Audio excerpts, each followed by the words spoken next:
자, 오늘 베드로전서 14번째 설교 시간입니다. 원래는 1절부터 7절까지를 본문으로 삼아서 아내들과 남편들에 대한 이야기를 설교하려고 준비를 하다가 설교 분량이 너무 많이 늘어나서 오늘 아내들에 대한 이야기만 설교하려고 합니다. 목사님, 왜 애꿎은 여자들만 건드리십니까? 하지 마시고 본문의 전개 순서가 아내들 이야기 먼저, 다음 주에는 남편들 이야기니까 그렇게 이해하고 들으시면 좋겠습니다. 또 한 가지 더, 저는 지금 여성 인권에 대한 설교를 하는 게 절대 아닙니다.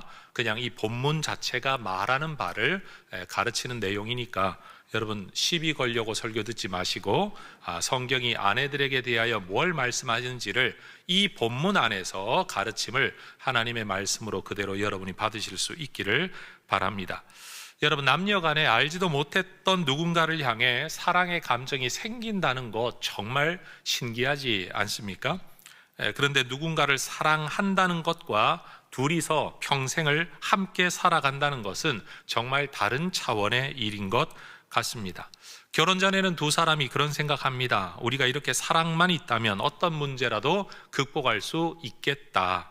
그런데 결혼 생활을 먼저 해본 어른들은 말합니다. 야, 사랑만으로는 안 된다. 사랑만으로 안 된다는 이 말을 동의하기에는 사랑이 너무 나약하게 느껴져서 받아들이기 싫고, 또 사랑만으로 안 된다는 말을 무시하기에는 너무 많은 사람들이 사랑하여 결혼했음에도 불구하고 그 결혼 관계 안에서 아픔을 겪는 것을 볼 때 이 말을 또한 무시할 수도 없다라는 것을 우리는 느끼게 됩니다. 그래서 우리는 이렇게 말해야 될 것 같습니다. 누군가를 사랑하는 것은 너무나도 아름다운 일이지만 누군가와 함께 살아가는 것은 많은 훈련이 필요하다라고 말입니다.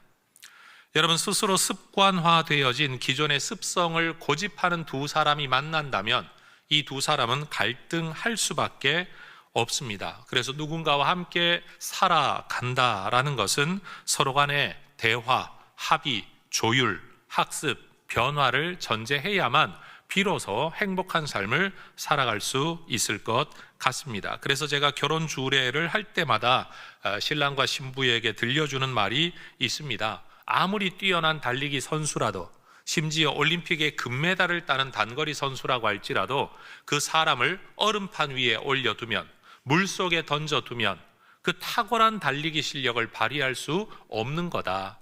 물속에서 더 잘 움직이려면 달리기가 필요한 게 아니라 수영법을 익혀야 되고, 얼음판 위에서 더 잘 달리려면 달리기를 하는 게 필요한 게 아니라 스케이팅법을 익혀야 비로소 그곳에서 자유롭게 잘 적응해서 살아갈 수 있다는 말을 제가 들려줍니다.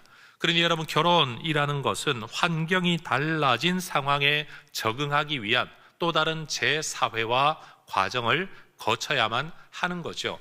교회 다니는 것도 마찬가지 아닙니까? 하나님 없다는 사고방식으로 살다가 교회 왔다고 해서 갑자기 모든 게 저절로 자유로워지는 게 아니죠. 하나님 있다라는 이 사고방식 안에서 이루어지는 모든 가치관의 변화의 재사회화 과정을 거쳐야 되는 겁니다. 직장 생활도 적응이 필요하고 학교 생활도 적응이 필요하고, 여러분, 환경이 달라지면 모든 일에 재사회화 과정이 필요한 겁니다. 특별히 바로 이 과정에서 저는 우리 그리스도인들은 세상에서 말하는 부부관계, 남녀관계에 여러분 갇혀 있지 않으면 좋겠습니다. 그리고 내가 보고 자라난 우리 부모님의 부부관계가 전부라고 생각하지 않으면 좋겠습니다. 저는 그런 면에서 교회 공동체가 참 좋은 것은 내 부모만 보고 자랐던 우리가 또 다른 부모들을 볼 수 있다는 사실, 내 삶이 전부라고 여겼던 우리가 저렇게도 살 수 있구나라는 것을 볼 수 있다는 사실, 심지어 이게 자녀 양육의 단계로 넘어서게 되면 내가 아이를 키우는 방식은 잘 키운다고 달려들지만 이게 어떤 영향을 끼치는지를 다른 사람들의 자녀 양육의 모습을 보면서 우리가 또 배울 수 있다는 사실을, 그래서 여러분, 교회 공동체는 너무 귀하고 너무 아름답습니다. 그런데 그 중에 특별히 우리한테 필요한 것은 너와 나의 모습만 보는 게 아니라 성경이 남녀 관계에 대하여, 부부 관계에 대하여 무엇을 말하는가를 가장 기준으로 삼도록 성경을 배워야 된다라는 사실입니다. 앞선 본문에서 베드로는 통치자에 대한 국민, 백성들의 올바른 태도가 무엇인지, 종과 주인의 관계에서 올바른 관계가 무엇인지를 이야기했습니다. 그리고 오늘 본문에서 1절에서 6절까지에서는 아내들에게, 7절에서는 남편들에게 가정에 대한 질서를 이야기합니다. 여러분, 돌이켜보면 국가 질서를 이야기했던 베드로가 사회 질서를 이야기하고 이제는 가정의 질서를 이야기하고 있다라는 거죠. 그런데 베드로는 아내와 남편에 대한 어떤 권면의 말을 하기 이전에 여러분, 이와 같이라는 이 표현을 1절과 7절에서 아내들에게도 남편들에게도 동일하게 사용합니다. 따라하십시다. 이와 같이. 이 표현은 앞에 나왔던 어떤 원리가 있고 가르침이 있는데 그 원리와 동일하게 라는 의미를 가지고 있는 거죠. 백성과 통치자와의 관계처럼, 종과 주인의 관계에서처럼 부부에게 있어서도 동일한 방식, 동일한 원리로 적용되어야 할 면이 있다라는 겁니다.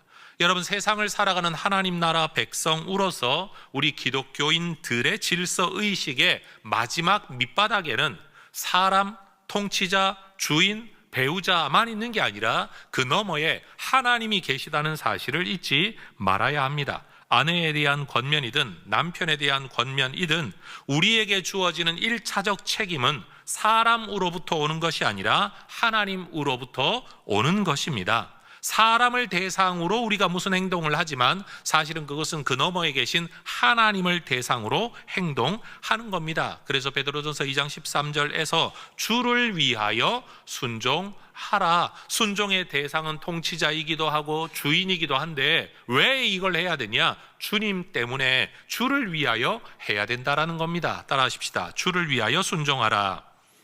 한 번 더요. 주님 때문에 순종하라. 동시에 우리가 하나님의 말씀에 순종함으로 어떤 삶을 살아야 한 대상은 선별된 누군가 또는 자격을 갖춘 사람들만 대상으로 하는 게 아니라 모든 사람을 대상으로 해야 합니다. 이게 2장 18절에서 까다로운 사람들에게도 그리해라. 잘해주는 사람만이 아니라, 네가 인정하는 사람들만이 아니라, 네가 불편한 사람들, 너를 까다롭게 구는 사람들에게도 그리하라라는 겁니다. 한번 따라 하십시다. 까다로운 자들에게도 그리하라. 그러니 여러분, 이와 같이라는 말은 앞에 나왔던 바로 이 표현, 주를 위하여 해야 된다는 것과 까다로운 자들에게도 그리해야 된다는 바로 이 원리가 그대로 부부 사이에도 적용된다라는 겁니다. 여러분, 하나님의 백성들은 세상 안에서 그리고 사람들 앞에서 살아가지만 눈에 보이지 않는 하나님의 눈 앞에서, 면전에서, 존전에서 살아갑니다. 그래서 종교개혁자였던 칼빈은 이러한 신전의식을 코람데오라는 라틴어로 표현했습니다. In the presence of God, 하나님의 면전에서 우리가 살아간다. 따라하십시다. 코람데오. 여러분, 우리는 지금 사람 앞에서 살아가고 있습니다. 세상은 그게 전부입니다. 그러나 우리는 사람 앞에서 살아가는 동시에 하나님 앞에서 살아가고 있는 겁니다. 하나님의 백성이요 자녀인 우리의 모든 처신과 태도는, 그리고 행동과 언사는 표면적으로는 사람에게 하는 것이지만 이 모든 걸 하나님이 보고 계십니다. 사람에게 행하는 것이 사실은 하나님께 행하는 것이다 라는 겁니다. 사람만 보고 있는 게 아니라 하나님께서 보고 계시다라는 겁니다. 이것이 기독교 윤리의 대전제입니다. 다시 한번 따라 하십시다. 주를 위하여 모든 사람에게, 한 번 더요. 주를 위하여 까다로운 사람들에게도. 여러분, 고아와 과부를 돌아보아야 한다라는 이 강력한 율법의 명령을 가지고 있었던 유대교조차도 여성들에게는 제약이 많았습니다. 상속권에, 관계의 자유에, 교육의 권리에, 성전이나 회당에서의 활동 참여권에, 또 사회활동의 자유에 있어서 여성들은 제약이 많았습니다. 그리고 지금 이 베드로전서를 기록하고 있었던 이 시대, 다시 말해 로마 시대에 그 역사와 문화를 연구하는 학자들은 그 시대의 헬라 로마 사회에서의 아내, 여성들은 친구를 사귀는 일에 있어서도 자율권이 없었고 남편이 섬기는 신 이외에 다른 신을 섬길 자유도 없었다고 합니다. 따라서 당시 사회의 보편적인 문화와 가치관을 두고 볼 때 아내의 종교는 반드시 남편을 따라야만 된다는 이 관점에서 남편의 종교가 아닌 그리스도 신앙을 가진 여성들은 이미 그 자체로 그 당시의 사회 질서를 위배하는 사람들로, 남편에게 불순종하는 여인들로 간주되었다는 사실입니다. 아내가 그리스도를 믿게 된다라는 것은 아내가 남편의 허락 없이 그리스도를 믿는 사람들과 교제를 나누었다는 것을 전제로 하고 있는 거죠. 이는 아내를 제대로 관리하지 못한 남편의 무능함이나 수치로도 여겨지기도 했답니다. 더군다나 제국의 질서와 문화를 따르지 않는 아내를 둔 남편의 사회적 지위가 위험에 빠질 수도 있는 일이었다라고 합니다. 오늘날처럼 내가 내 신앙 가지고 너는 네 신앙 가져라, 이 정도의 자유가 전혀 없는 시대였다라는 겁니다. 여러분, 우리나라도 유교 문화가 그러지 않았습니까? 기독교 전래 초기에 여러분, 사람들이 누군가가 예수 이야기를 듣게 되고 예수를 믿게 되면 어른들이 그렇게 말하지 않습니까? 한 집안이 두 신을 섬기면 집안이 망한다. 여러분, 그러면서 기독교 신앙이 얼마나 많은 핍박을 받았었습니까? 그래서 우리가 지금 이 베드로전서의 말씀을 가만히 읽어보다가 보면 베드로는 교회 생활을 이야기하고 있지 않다는 것을 깨닫게 됩니다. 왜요? 지금 베드로가 이 편지를 쓰고 있는 이유가 세상 속에서 나그네로 살아가고 있는 우리에게 대한 이야기인 것처럼 지금 베드로는 그리스도인 여성들에게 너희들이 어떻게 남편 눈치 보지 않고 교회 생활을 잘해야 되냐를 이야기하고 있는 게 아니라 오히려 가정 생활을 어떻게 해야 되냐, 남편을 어떻게 해야 되냐 하는 것을 더 근원적인 가르침으로 전하고 있다라는 겁니다. 베드로는 먼저 아내들에게 남편에 대한 아내의 기본적인 태도가 순종이어야 한다라고 말씀합니다. 따라하십시다. 자기 남편에게 순종하라. 한 번 더요. 자기 남편에게 순종하라. 벌써 마음 상하는 여성분들이 계시죠? 네, 조금만 더 들어보시기 바랍니다. 여러분, 남편에 대한 아내의 기본적인 태도는 순종이어야 한다라는 것은 베드로 혼자만 이야기한 게 아닙니다. 에베소서 5장 22절, 24절, 골로새서 3장 18절에서도 성경은 철저하게 반복적으로 남편에 대한 아내의 기본적인 태도는 순종, 심지어 복종이라는 단어까지도 사용합니다. 그런데 여러분, 우리 인류 역사를 보면 어떤 시대, 어떤 문화, 어떤 지역에서든지 전통적인 가부장적, 위계적 관습을 가졌던 우리 인류는 여성들을 상대적으로 인격적으로 존중하지 못하고 예속화했다라는 것을 우리는 누구나 알고 있습니다.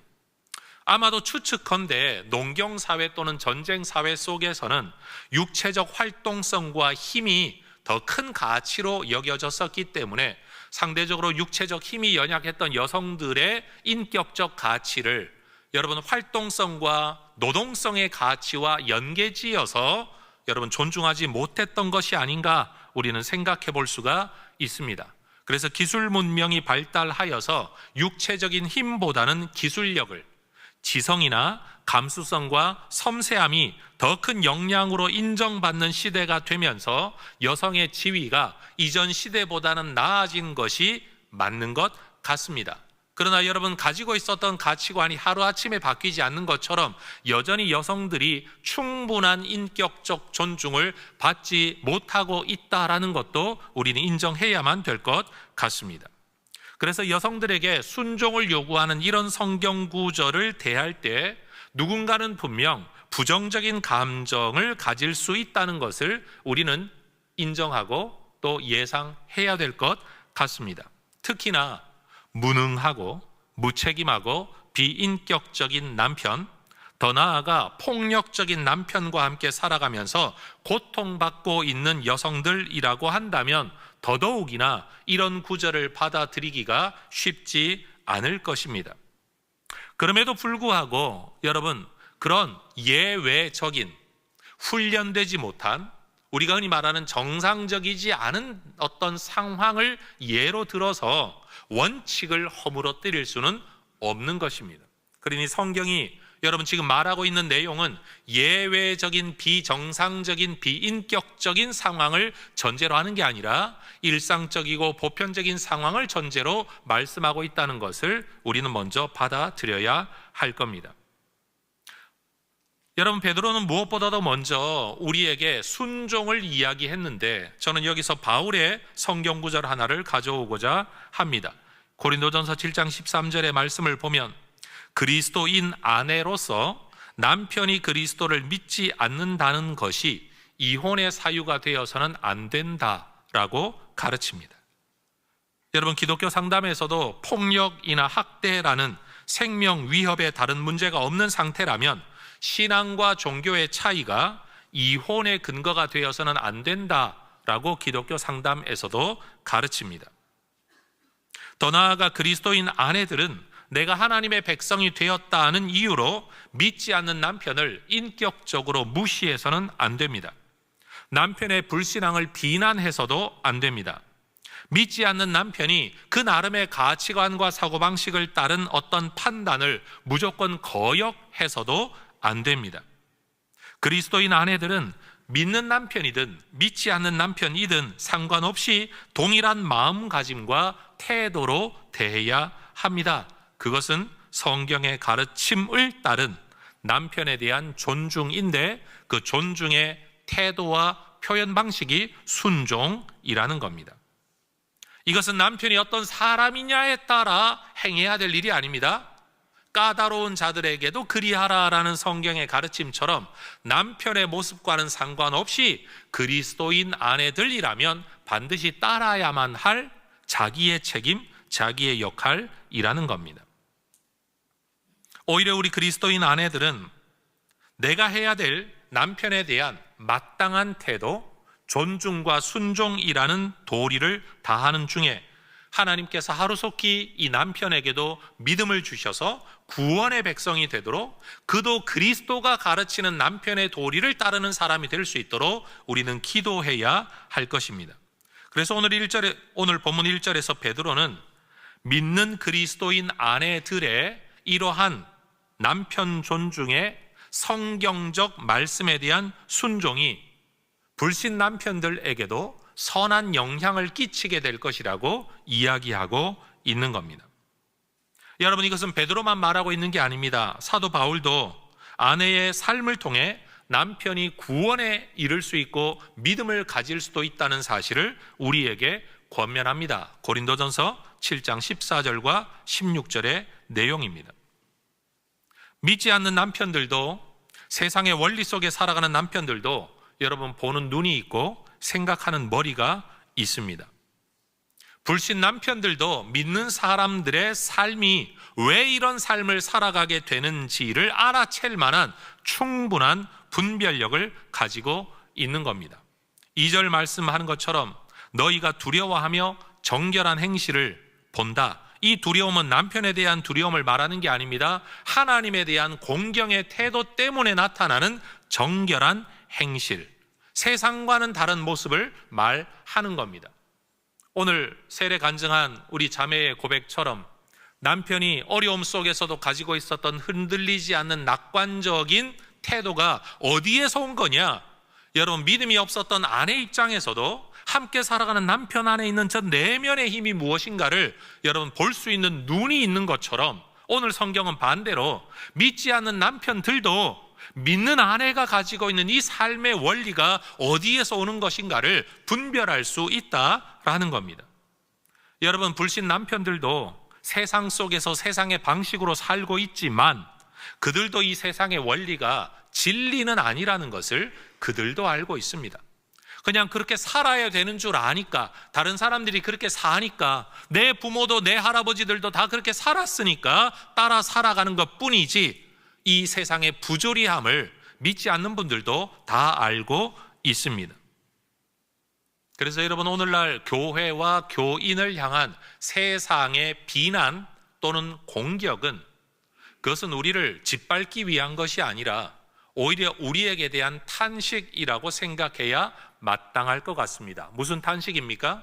너희들이 믿는 대로, 너희들이 말하는 대로 살아가는 삶을 통해 그게 진리라는 걸 우리에게 좀 보여봐라.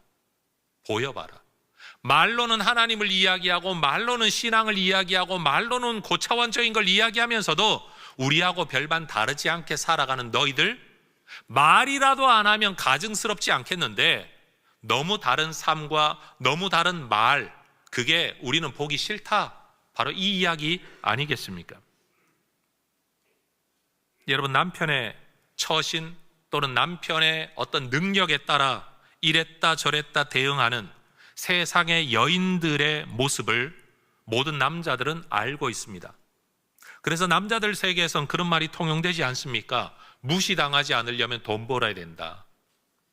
여러분, 돈이 없으니까 가지고 있는 게 힘이라서 그 힘으로 여성을 다스리려고 하는 못난 짓들을 하는 겁니다. 왜요? 무시당하지 않으려고, 존중받으려고 하는 최소한의 발버둥인 거죠. 전 지금 남편들의 이러한 모습을 인정하고 옹호하고 있는 게 아니라 불쌍히 여기는 마음이 필요하다라는 겁니다. 그런데 남편의 능력, 남편의 지위, 남편의 영향력, 이런 것들과는 상관없이 하나님을 두려워하기 때문에 하나님의 말씀을 따라 이러한 남편을 존중하며 순종하는 여인들의 모습을 본다면 남편들이 생각하게 될 거다. 이게 지금 베드로가 하고 있는 이야기인 겁니다. 보이지 않는 하나님을 두려워하며 살아가는 아내의 모습. 내가 믿지도 않고 동의해주지도 않고 지원해주지도 않는데도 불구하고 그런 나를 순종하며 존중해주는 그 아내의 모습, 이 모습이 어디에서 온 것이냐? 세상에서 온 게 아니라 하나님으로부터 온 것, 말씀으로부터 온 것, 기독교 신앙으로부터 온 것이라는 것을 여러분, 믿지 않는 남편들도 인식할 수 있다라는 겁니다. 여러분, 한번 생각해 보십시오. 서로 간에 깊은 인격적 교제가 없는 관계에서는 일단 보이는 이미지와 외모, 그 사람의 하는 말이 엄청난 영향력을 끼칩니다. 그러나 오랜 시간 함께 살아가면서 서로의 속속들이 모습을 다 아는 관계에서는 말보다는 삶이 더 큰 영향을 끼칩니다. 그래서 전도를 할 때도 여러분, 모르는 사람들에게는 말만 전도해도 되지만 아는 사람들은 내 말을 듣는 게 아니라 말하는 나를 듣게 됩니다. 그래서 아는 사람 전도하는 게 더 어려운 겁니다. 모르는 사람은 네가 어떻게 사는데 라고 묻지 않습니다. 따지지 않습니다. 인격적 공격처럼 느끼기 때문입니다. 모르는 사람은 한 말만 듣습니다. 그런데 아는 사람이 말을 할 때는 네 말과 네 삶이 같으냐? 라는 질문을 할 수밖에 없는 겁니다. 제가 질문 한번 드려볼게요. 여러분, 제가 해성교회에서 설교하는 게 편할까요? 다른 교회 부흥회 가서 설교하는 게 편할까요? 다른 교회에서 설교하는 게 훨씬 편합니다. 왜냐하면 그 사람들은 나를 모르니까 말만 잘하면 됩니다. 설교만 잘하면 됩니다. 그런데 여기에서의 설교는요, 여러분들이 제 모습을 보기 때문에 설교를 잘하면 말만 잘한다 이럴 거고, 설교를 못하면 설교도 못한다 이럴 거고, 여러분, 제 삶과 함께 설교가 뒷받침되지 않으면 누구도 제 설교를 듣지 않을 거라는 사실이죠. 부부와 가족 관계가 바로 이러한 겁니다. 그런 면에서 믿지 않는 배우자를 둔 우리 그리스도인들, 여러분, 우리는 우리의 삶을 돌아보아야만 합니다. 이게 지금 아내의 이야기만 하는 게 아닙니다. 남편은 믿는데 아내가 믿지 않을 수도 있는 거죠. 또 더 나아가면 여러분, 우리가 직장에서 나 예수 믿는다고 예수 믿는 구원의 복음을 전하려고 다른 사람들에게, 직장의 동료들에게 전도를 하는데 이게 얼마나 어렵습니까? 왜요? 내가 살아가는 모습을 다 알잖아요. 직장 생활을 어떻게 하는지, 일 앞에 어떤 태도를 가지는지, 동료에 대하여 어떤 태도를 가지고 있는지, 내가 남보다 좀 더 희생적인 사람인지 이기적인 사람인지를 다 알고 있기 때문이라는 말입니다. 그러니 지금 오늘 본문의 이야기는 단순히 여성들에게만 주어지는 게 아니라 내가 믿음의 삶을 살면서 믿지 않는 사람들과 모르는 관계가 아니라 너무 깊은 관계를 맺으며 살아가는 이 모습 속에서 우리는 어떤 태도를 가지고 살아야 되는가에 대한 가르침으로 우리 모두가 들어야 될 말씀이라는 거죠. 하나님 계시다, 하나님 살아계시다, 말로는 그렇게 하는데 여러분, 그 하나님이 나를 보지 않는 것처럼 살아가는 사람의 말, 하나님 살아계시다는 말을 누가 듣겠습니까? 천국에 상급이 있다, 죽으면 천국과 지옥이 있다, 나는 하늘의 상을 바라보며 살아간다 라고 말을 하는데 정작 이 땅에서는 손해 하나 보지 않으려고 이 땅이 전부인 것처럼 살아가는 이 사람의 말, 천국 상급의 말과 천국의 이야기를 누가 새겨 듣겠느냐라는 겁니다. 여러분, 저는 지금 말로 전도하지 말라 이 말을 하고 있는 게 아닙니다. 내 말의 전도가 되려면 내 삶이 뒷받침되어야 된다. 모르는 사람들에게는 내 삶의 영향이 적지만 아는 사람일수록 내 삶의 영향이 클 수밖에 없다는 이야기를 하고 있는 겁니다. 그래서 베드로는 오늘 본문 3절과 4절에서 예수 믿고 불신 남편, 불신 가정에서 살아가고 있는 여성들이 세상 사람들과는 다르게 자기의 삶에 대한 문제, 올바른 행실에 대한 문제에 더 많은 관심을 가질 것을 권면합니다. 세상 사람들은 머리를 꾸미고 금을 차고 아름다운 옷을 입으며 단장합니다. 여러분, 2000년 전 초대교회 시절이나 지금이나 로마 제국이나 한국이나 서양이나 동양이나 여러분, 어떤 인종과 어떤 문화에서라도 자기를 멋지게 꾸미고 치장하는 방법은 딱 세 가지인 것 같습니다. 머리를 꾸미고 금을 차고 아름다운 옷을 입는, 요즘 말로 바꿔볼까요? 헤어스타일, 장신구, 패션 스타일. 결국 이 세 가지입니다. 그런데 여러분, 이 단장에 해당하는 헬라어가 코스모스라는 단어입니다. 여러분, 이 단장이라는 단어 안에는 질서라는 의미가 있어서 여러분, 영어 단어 코스모스, 우주라는 단어도 이 단장이라는 단어에서 나온 것이고요. 이게 질서 하면서 예쁘게 꾸미다, 아름답게 가꾸다는 의미가 있을 때 영어 단어 가운데 코스메틱스, 화장품이라는 단어도 바로 이 동일한 단어에서 나온 유래한 단어입니다. 여러분, 2000년 전만 이랬던 건 아닌 것 같습니다. 2000년 전으로부터 또 700년을 더 거슬러 올라가 이사야 선지자도 그 시대의 여성들이 어디에 관심을 두었는가를 이야기하면서 이사야 3장 18절 이하에서 보면요, 발목걸이, 여러분, 발목걸이는 현대에 생긴 게 아닙니다. 2700년 전에도 있었습니다. 머리에는 망사, 반달 장식, 귀걸이, 팔목걸이, 얼굴 가리개, 화관, 발목사슬, 띠, 향합. 향합이 뭐지? 여러분, 향수통을 말하는 겁니다. 호신부, 장식용 부적입니다. 반지, 코걸이, 예복, 겉옷, 목도리, 손주머니. 손주머니를 고상하게 표현하면 핸드백입니다. 손거울, 세마포 옷, 머리 수건, 너울. 여러분, 예나 지금이나 여성들이 자기를 꾸미기 위해 행하는 모든 장식품들이 비슷하지 않습니까? 사도 바울도 디모데전서의 2장 9절과 10절에 보면 여성들이 외적 아름다움만을 추구하는 당시의 문화만 따르지 말라라고 이야기하면서 따은 머리, 금이나 진주, 값진 옷, 따은 머리, 헤어스타일, 금이나 진주, 장신구, 값진 옷, 패션 옷. 결국 여러분, 이사야가 이야기하나 바울이 이야기하나 베드로가 이야기하나 인류 역사 대대로 사람들이 자기의 아름다움을 꾸미는 방식, 여러분, 그것은 똑같았다라는 겁니다. 여러분, 사람 사이의 관계성에서는 아름다움을 가꾸는 외모의 단장은 아주 큰 영향을 끼칩니다. 특히나 처음 만나는 사람에게 누군가의 외모는 정말 많은 메시지를 상대방에게 줍니다. 아름다운 여성에게 멋진 남성에게 눈 한 번 더 가는 건 사람으로서는 당연한 겁니다. 멋지잖아요. 아름답잖아요. 그런데 여러분, 처음 볼 때, 가끔 볼 때는 그게 중요한데 매일 함께 살아가는 사람들에게는 외모의 치장이 그리 큰 영향이 없습니다. 오랜 시간을 같은 공간에서 함께 살아가는 사람들 사이에는 여러분, 외모보다도 내면, 인격이 훨씬 더 큰 영향을 끼치는 겁니다. 여러분, 솔로몬도 잠언에서 여성들에게 그렇게 권면합니다. 고운 것, 아름다운 것 좋기는 하지만 이게 거짓되고 헛되다. 거짓되다라는 말은 속이다라는 의미를 가지고 있고요, 속이다라는 단어는 변한다는 의미를 가지고 있어요. 여러분, 고운 것 좋은 일이죠. 아름다운 것 좋은 일입니다. 그러나 시간 속에서 변해 갑니다.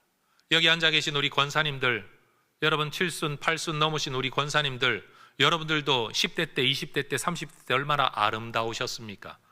예. 근데 여러분 이게 시간이 흐르면서 그 아름다움이 유지되지 않습니다. 그래서 거짓되다, 속인다, 변한다 라고 말하는 겁니다. 그렇게 변할 수밖에 없는 것들을 지키려고 아무리 애를 써도 누구도 시간을 거스를 수 없다, 노화를 거스를 수 없다라는 겁니다.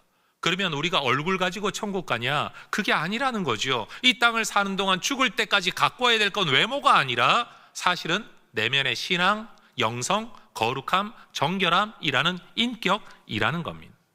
그러면서 특별히 4절의 말씀을 보면 여러분 사람 사이에서도 외모가 변해서 내면이 중요하다면 오히려 사람의 외모를 보지 않는 하나님은 오죽하시겠느냐라는 겁니다.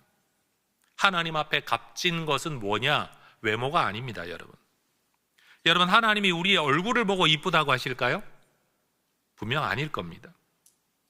베드로나 바울이 아름답게 꾸미는 것은 나쁘다, 여성들에게는 어떤 치장도 하지 마라, 교회 올 때는 맨 얼굴로 와라, 옷은 날마다 시커먼 옷만 입고 와라, 여러분 지금 그 이야기를 하고 있는 게 아닙니다.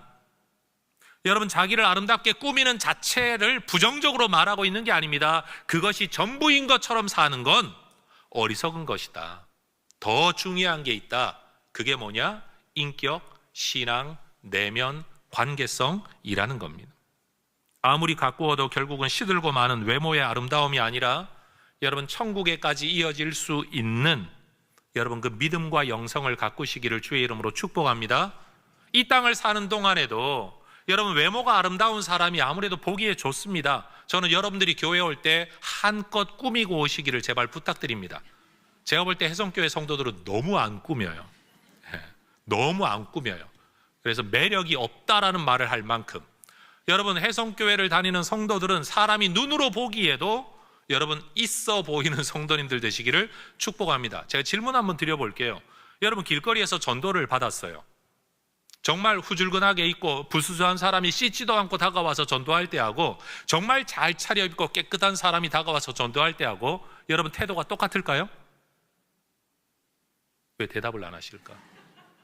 여러분 받는 사람 입장에서 똑같을까요? 느낌이 다를 겁니다. 전도하기 위해서라도 여러분 이쁘게 꾸미시기를 축복합니다. 여러분 주일학교 학생들도요 이쁜 선생님 좋아해요. 여러분 이건 사람의 기본적인 본성이에요. 근데 거기에서 더 나아가는 게 뭐냐? 외모만 있으면 된다는 게 아니라는 거죠. 믿음의 조상들은 그들이 어떤 시대를 살았든지 어떤 문화를 살았든지 이 원리를 알았다라고 베드로가 이야기합니다. 5절이 말하죠. 전에 하나님께 소망을 두었던 거룩한 부녀들도 이와 같이 자기 남편에게 순종함으로 자기를 단장하였다. 단장하였다. 꾸몄다. 뭘로 꾸몄다고요? 외모를 꾸민 게 아니라 순종의 삶으로 자기를 꾸몄다. 왜 자기 남편에게 이런 순종을 했느냐? 남편 때문에 한 게 아니라 하나님께 소망을 두었기 때문에. 여러분 이게 핵심이에요. 우리가 남편에게 순종하라는 하나님의 말씀을 들을 때 기분 나빠할 게 아닌 건 이 사람 때문에 순종하는 게 아니라 하나님 때문에 순종하는 거예요. 그리고 이 삶에 대한 대가는 남편이 내게 주는 게 아니라 하나님이 내게 주신다는 사실, 바로 그것이에요. 여러분 이 원리를 한번 생각해 보세요. 목회자가 목회를 하는데 야 성도들 때문에 목회 더러워서 못해 먹겠다. 여러분 그러면서 이 자리를 떠나면 내 인생만 망가지는 거 아니겠어요? 성도들의 모습이 어떠하든지 목사는 자기가 해야 할 일을 지켜야 하늘의 상을 얻게 됩니다. 성도들도 마찬가지입니다. 목사님 때문에 장로님들 때문에 여러분 이렇게 비난하지 말고 그들이 실수한 건 그들이 책임을 질 것이고 내가 지켜야 될 일은 뭐냐? 나는 내 거 지키겠다. 내 삶에 대한 상은 하나님이 주신다. 여러분 목사에 연연하지 말고 믿음의 자리 지키시기를 축복합니다. 교회 욕하지 말고 여러분의 자리를 지키시기를 축복합니다. 세상 삶의 모든 데 바로 여기에 원리가 있다는 사실이에요. 우리는 하나님의 백성, 하나님의 자녀이기 때문에 내가 누구를 대하며 살아가든지 정말 까다로운 직장 상사를 만나 살아가서 너무 힘들지라도 성경은 말하죠. 그 사람 때문이 아니라 하나님이 너를 그 자리에 두었어. 너를 통해 하실 일이 있어. 그 자리에서 네가 할 도리를 다해. 순종해. 책임을 다해. 내가 너를 보고 있어. 내가 너를 지킬 거야. 내가 너를 때가 되면 높이 들어 쓸 거야. 여러분 이 믿음을 가지고 살아내라라는 겁니다. 베드로는 유대인들의 믿음의 조상이었던 이 아브라함의 아내 사라를 바로 거룩한 부녀들의 예로 제시합니다. 그러면서 6절은 그렇게 이야기하죠. 사라가 아브라함을 주라 칭하여 순종했다. 그런데 중요한 건 주라 칭했다는 이 표현보다 더 중요한 건 순종했다에 있습니다. 성경 기록 안에서 사라가 아브라함을 주인이라고 직접 칭한 건 창세기 18장 12절 딱 한 번만 등장합니다. 그렇다고 대놓고 주인님이라고 말한 게 아니라 자기 남편을 내 그냥 주인이라는 말로 제3인칭으로 표현한 것 뿐입니다. 그럼 도대체 여러분 아브라함은 뭘 얼마나 잘했길래 사라가 그 남편을 주인이라고 칭한 걸까요? 중요한 건 주인이라는 호칭보다 더 중요한 건 그 삶의 태도인 겁니다. 우리가 알다시피 아브라함은 남의 땅에 나그네로 살아갈 때 행여나 생길 안전의 문제를 대비하여 아내에게 누군가 네 누구냐 물으면 아내라고 말하지 말고 너 여동생이라고 말을 해라. 혹시라도 너를 빼앗아 가려고 나 죽이고 너 데려가면 안 되니까 너 여동생이라고 말을 해라. 여러분 아내와 그렇게 합의를 했습니다. 실제로 그런 일이 일어나죠. 창세기 12장 15절 이하에 보면 이집트의 통치자가 여러분 사라를 보고 너무 아름다우니까 자기의 아내로 데려가려고 할 때 사라도 아브라함도 이 일에 거역하지 않습니다. 여러분 여성으로 얼마나 모욕적인 일입니까? 남편으로 얼마나 무책임한 일입니까? 그런데 이런 일이 한 번만 있었던 것도 아닙니다. 창세기 20장을 보면 두 번째 그라알 지역에서도 그의 왕 아비멜렉이 또 이 사라를 보고 아내로 데려간 겁니다. 여러분 사라가 무지 이뻤나 봐요. 천국 가면 우리 다 함께 한번 확인을 해 보십시다. 얼마나 이쁘면 두 나라의 왕이 아내로 삼으려고 욕심을 내었을까? 그런데 우리는 여기에서 사라의 순종의 모습을 보는 거죠. 남편이었던 아브라함의 뭔가 부당한, 뭔가 무책임한, 굉장히 기분 안 좋은 이 처신 앞에 여러분 사라가 그대로 순종한 겁니다. 왜 그랬을까요? 나는 두 번째 시집 가서 너 같은 아브라함보다는 저기 왕이 더 나아. 여러분 이러고 간 게 아니란 말이에요. 자기 남편 목숨 부지시키기 위해 내가 모욕을 당하더라도 남편의 처신을 따르겠다라는 바로 이 모습인 겁니다. 다시 말해 여러분 누가 보더라도 박수를 칠 만한 일과 남편의 모습이 아닌데도 사라가 그 일에 순종했다라는 겁니다. 그리고 그 일에 대하여 여러분 남편에게 순종을 했지만 그 모든 위기에서 건져준 건 남편이 아니라 하나님이십니다. 사라가 순종한 건 아브라함이 아닙니다. 사라는 하나님께 순종한 겁니다. 여러분 오늘 하나님이 우리에게 바로 이 말씀을 하고 계신 겁니다. 저희 교회를 목회하는 동안에 몇 번 어떤 분들이 제 아내에게 이런 인사를 하셨다고 전해 들었습니다. 그분들이 이렇게 말씀하셨대요. 목사님 같은 남편하고 사시느라 참 좋으시겠어요. 얼굴도 잘생기고 똑똑하고 유능하고 술도 안 먹고 담배도 안 피고 바람도 안 피고.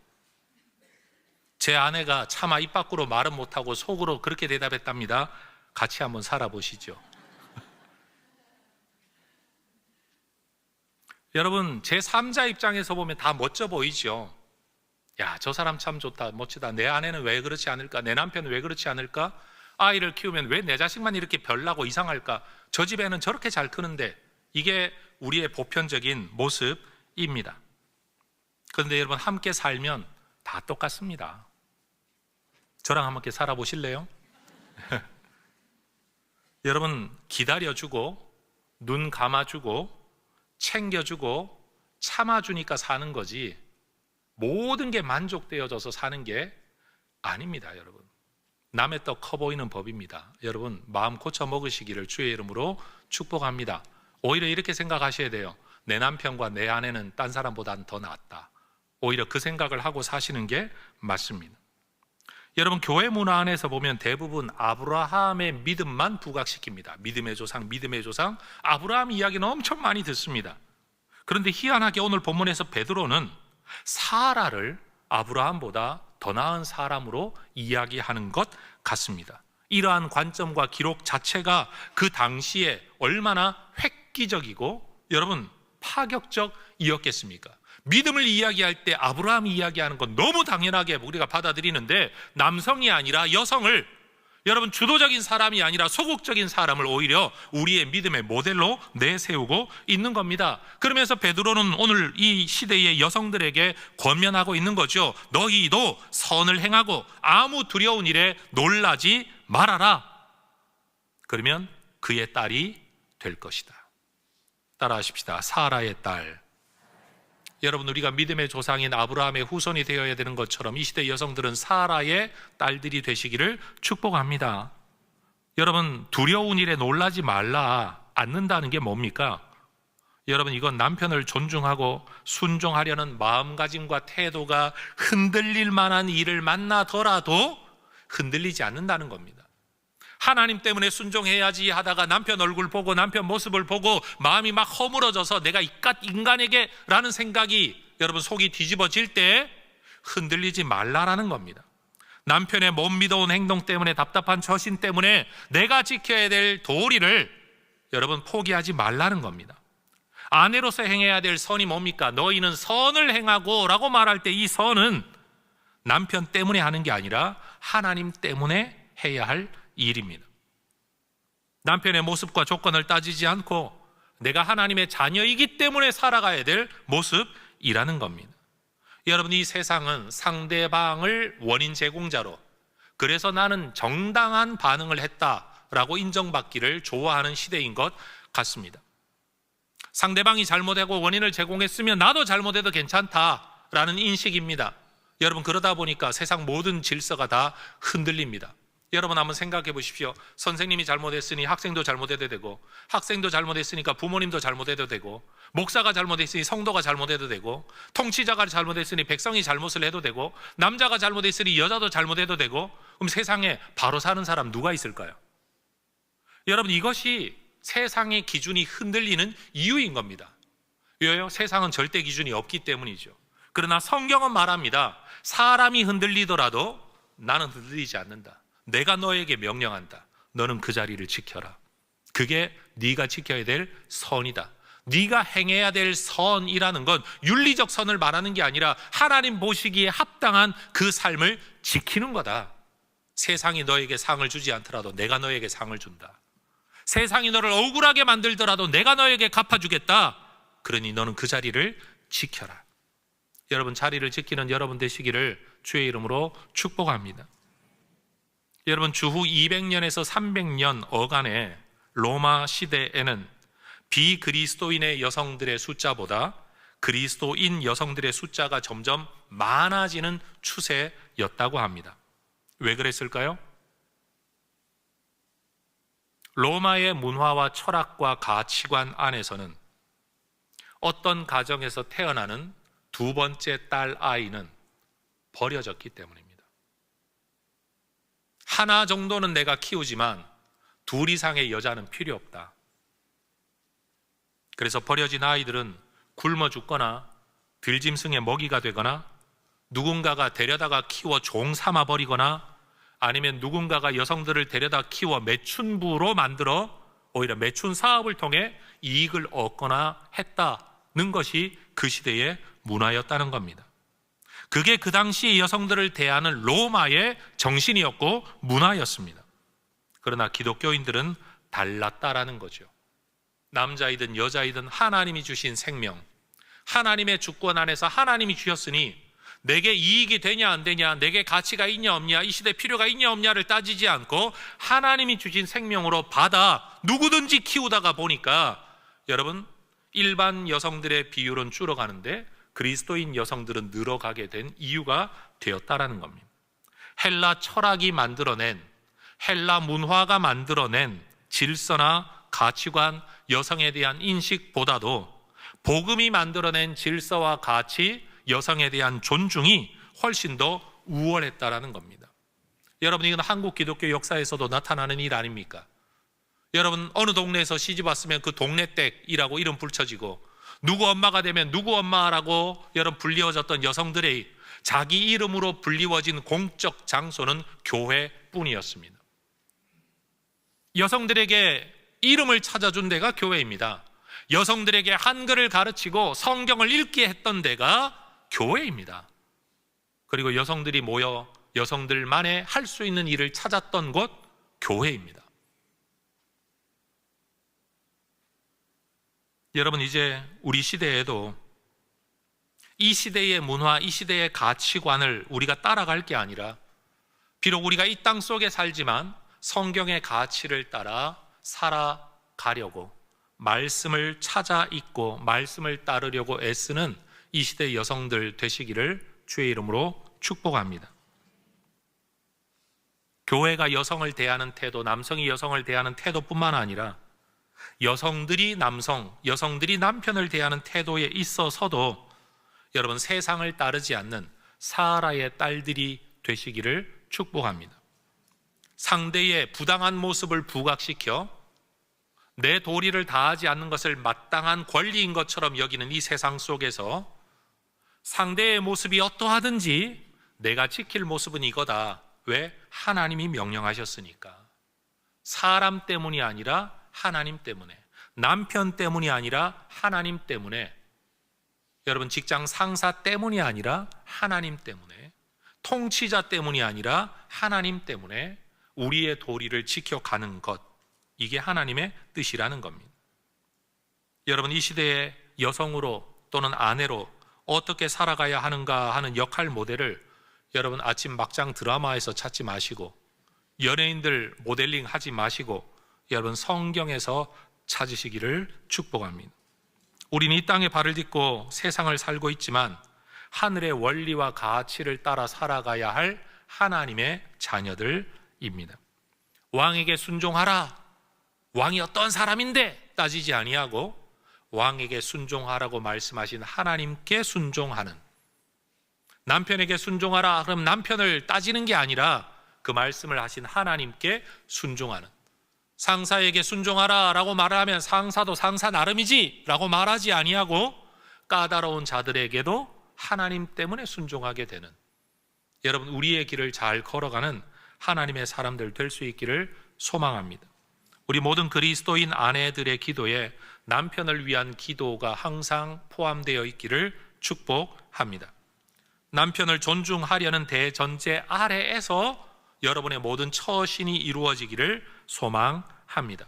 그리고 여러분만이 아니라 남편과 함께 믿음 안에 구원받고 성장해가는 가족을 이루시기를 축복합니다. 지금 이 자리에도 믿지 않는 가정에서 홀로 신앙생활하면서 때로는 핍박받고 때로는 마음 졸이며 눈물 흘리는 여성들, 남편의 구원과 가족의 구원을 위해 기도하는 성도님들이 계실 줄로 압니다. 여러분의 간절하고 오랜 기도를 들으시는 하나님께서 약속하신 말씀 그대로 너와 네 집이 구원을 받게 하겠다는 말씀이 여러분 이루어질 줄로 믿습니다. 그때까지 인내하시기를 바랍니다. 너무 긴 시간의 기다림 가운데 너무 얄밉게, 너무 밉게, 너무 가혹하게 나를 대해서 저런 인간은 지옥 가면 좋겠다, 심지어 이런 생각하셨던 분 계시다면 여러분 다시 돌이키시기를 바랍니다. 남편을 위한 기도의 자리를 되찾으시기를 바랍니다. 오히려 내가 하나님 때문에 더 잘 섬겨야지, 남편에 대한 존중과 사랑의 섬김을 내가 더 열심히 해야 되겠다. 누구 때문에? 남편 때문이 아니라 하나님 때문에. 내가 직장 생활도 더 성실하게 해야 되겠다. 누구 때문에? 사장이나 상사 때문이 아니라 하나님 때문에. 여러분 우리가 이런 생각, 이런 결단을 할 수 있는 계기가 되기를 원합니다. 특별히 우리 혜성교회 성도님들에게 이런 부탁을 드리고 싶습니다. 세상에는 돈이나 지위나 지식이나 영향력 때문에 사람을 차별합니다. 근데 제가 볼 때는 교회도 차별이 있는 것 같아요. 신앙 때문에 차별을 좀 하는 것 같아요. 믿음이 있는 사람과 없는 사람에 대한 차별 말입니다. 여러분 우리가 예수를 믿느냐 믿지 않느냐를 따지지 말고 한 사람을 있는 그대로의 사람으로 여러분 친절하게 존중하며 대할 수 있는 우리 혜성교회 교인들이 될 수 있기를 바랍니다. 때때로는 어떤 교회는 그런 이야기가 있죠. 여러분 교회 오는 사람과 교회 오지 않는 사람, 예수 믿는 사람과 믿지 않는 사람, 방문자들과 기존 성도들을 대하여 인사하는 모습이 벌써 다르다. 여러분 그래서 교회라는 곳은 내가 가면 환영받지 못할 것이다 라고 경험한 믿지 않는 분들이 상당히 많습니다. 여러분, 우리는 그분이 누구인지 상관없이 한 사람으로서 내가 지금 사람을 대하는 게 아니라 저 사람을 이 교회로 인도하신, 한 번이라도 방문하게 하신 하나님을 섬긴다는 마음으로 우리 모든 서로를 대할 수 있기를 축복합니다. 누구를 대하든지 어떤 사람을 대하든지 여러분, 우리의 기본적인 원리는 그래야 됩니다. 주를 위하여 까다로운 사람에게도, 하나님 때문에 모든 사람에게 우리가 지켜야 될 도리, 여러분 내가 지켜야 될 모습, 내가 가져야 될 존중을 여러분 지켜갈 수 있는 혜성의 가족들 되시기를 축복합니다. 저는 기도하며 소망합니다. 오늘 이 설교 이후로 믿지 않는 여러분의 남편들이 갑자기 저한테 문자를 보내거나 인사를 하면서 우리 목사님의 가르침과 설교 때문에 아내가 달라졌어요 라는 인사를 듣게 될 때 비로소 내가 설교를 제대로 했구나 라는 생각을 하게 될 것 같습니다. 여러분, 믿지 않는 남편들에게 인사 한번 받아봅시다. 아멘을 아무도 안 하시네요. 여러분, 우리가 정말로 잘 살아서 세상의 위로가 되고 세상이 우리 안에서 길을 발견하게 되는 그런 은혜가 있게 되기를 주의 이름으로 축원합니다. 기도하겠습니다.